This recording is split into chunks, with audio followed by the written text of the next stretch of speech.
This training video is to teach how to update the inventory and the pricing, jobber pricing, on our e-commerce websites. First of all, go to an item card,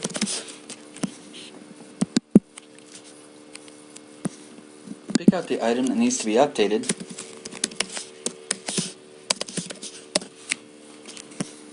and enter that item. Once inside of this item, you can go to the Action tab, and you can click Refresh Website Inventory. That will give you a filter set which absorbs the filter of the item in which you came from. You can clear this and run this for a group of items or for the entire list, but I caution you from running it during business hours on a large group of items because it does cost system resources and it can cause some issues with performance. It is important to understand that at night there is a batch process that will update all items. So during the day, it's okay to update an item or a few items when necessary. And what would be the reason for updating this? The reason is that there are certain triggers that cause the inventory to stay up to date, such as releasing of a sales order, posting of a transfer order, posting of a put away when we've received new product. And those will update inventory quantities throughout the day for e-commerce. However, there are some activities that don't update throughout the day, such as an inventory adjustment.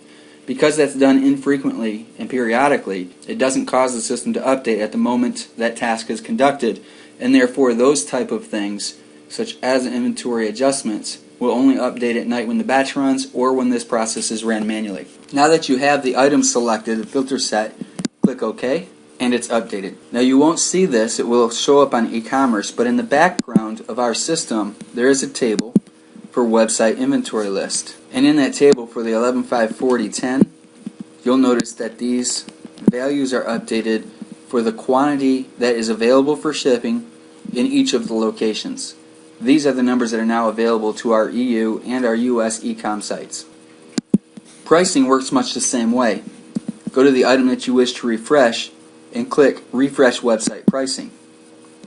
Again, it comes up with the filter box, so you can click OK on the individual item from which you came, or you can clear this filter and set a filter for new group of items. And again, you want to run small groups or individual items during the business day, but large groups will update automatically at night with a batch. Once you have your filter set, click OK, and again, those are updated.